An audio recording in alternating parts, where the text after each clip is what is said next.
Jo! První vlog, dneska neplánovaný, sidequest jak svině. Koupil jsem si právě lístek na konferenčku. Hraje Crystal Palace a Vallecano v Red Bull aréně Lipsko a už jsem tam byl předtím na Slovensku. Těším se jak svině. Právě si jedu si ještě předtím zaběhat s Tobiášem.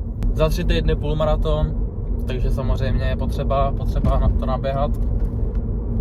Ale myslím si, že otrénovaná máme dost. Mám hotový meal prep, mám hotový post-run meal. Maximální banger, let's go!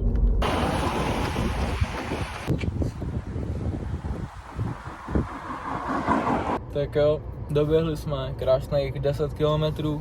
Teďka už domů, za 1,5 hodiny bych měl vyrážet. Udělám si ještě večeři na cestu, protože se mi nechce dávat mekáče takhle. Koukneme na fotbal, bude to paráda. Těším se, strašně se těším. Finále konferenční ligy, krásná atmosféra, krásný stadion, krásné město. Oatmeal. Takže co v něm máme? Oats, mlíko, protein serovátkový, voda, 100% čokoláda, granula, borůvky mražený, trošku soli a medu. Paráda, máme tam asi 100 gramů sacharidů, 30 gramů proteinu, myslím, že víc možná. Hodně zdravých tuků, fakt naložený jídlo. Za necelou hodinku vyrážím. Takže si ještě udělám večeři, až tohle sním. A budu muset vyrazit, no. Tak jo, vyrážím konečně. Cestou si koupím kolu Zero někde v Mekáči. Přes kola Zero, prostě klasika na tyhle cesty, na tyhle sidequesty. Udělal jsem si špecle se zeleninou a lososem na cestu. To si myslím, že jsem celkem zabil. Možná by mi ještě zbylo místo na nějaký snack potom, ale uvidím. Jelikož zítra odlítám na Sardíny, tak tam pravděpodobně nebudu jíst úplně podle plánu, takže teďka se zkusím krotit, ale víte co. Dám si do kroku, tak jak to máš, nebo spíš měla sráda. Ona měla body a je top tier face, ale love of my life je trochu crazy. Okay. Nevím, jestli jsem to jenom já, jestli jsem prostě divnej, ale tohle je prostě nádhera. Prostě 3 pruhy, krásný počasí, hudba, německá dálnice. To je nádhera, až na to moje zasraný okno, vole, od hoven. Potřeboval jsem akutně natankovat, protože jsem měl dojezd 100 km a říkám si, OK, tak jdu hledat jako čerpačku a nic, tak jsem měl třeba 20 km dojezd a nic, tak jsem si to našel na Waze jakože mimo dálnici, že jo, protože jsem prostě žádnou nenašel, to je crazy. Jsem tady někde úplně jako v píči, úplně mimo, jako nevím, kde prostě jsem si jel z dálnice a je tady taková ta samotankovací, že jo.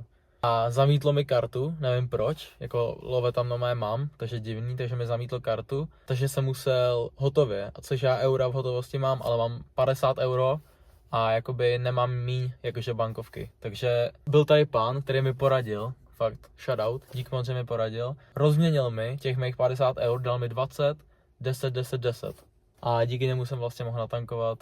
Mám teďka polovinu nádrže, což mi bohatě stačí. Jedem dál, za 40 minut jsme v cíli, tak snad zaparkuju a těším se. Situace, hledám místo na parkování, protože na stadionu se prostě parkovat nedá, což je crazy. Pan policajt mi řekl, že můžu jít k nějaký zoo a pak to 20 minut dojít pěšky, což nějak nevadí.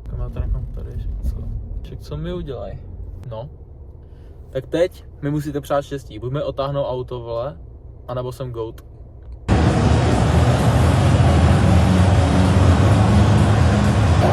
Tak jsem tady neslyšel ani hovno, ale tady náhle tak svině.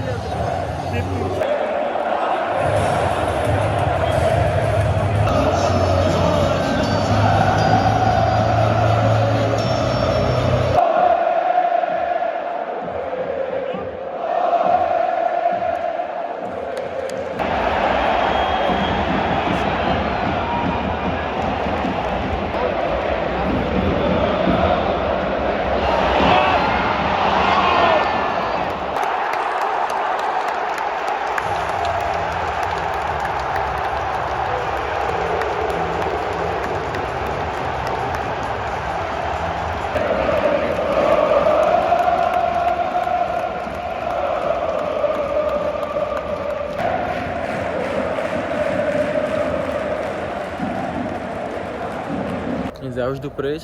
Každopádně zápas za mě super. Atmosféra, něco neuvěřitelného. jako fanoušci Palace to vím, že Crystal Palace má fakt dobrý fanoušky, hlasitý a jako ty byly perfektní, ale klobouk dolů před fanouškama od Vallecana, protože těch bylo výrazně méně, těch bylo třeba 30%, jo. Škoda, že teda gólů nepadlo víc, byla tam jedna dorážka. Tak už je to oficiální, slyšel jsem ten výkřik fanoušku Palace, až sem. Hráli 1-0, není mě moc vidět. Já jsem hrozně rád, že jsem šel. Že jsem ty lístky, že jsem ten lístek koupil. Miluju tyhle sidequesty, je to nejlepší věc. Každopádně jsem zaparkoval jako pej debil, takže musím jít dřív. Doufám, že tam to auto bude, že to nikdo neotáhne, ale dojím si svýho lososa se špeclama, špenát, zelenina. Díky, že jste koukali, pravděpodobně jenom kluci ze třídy.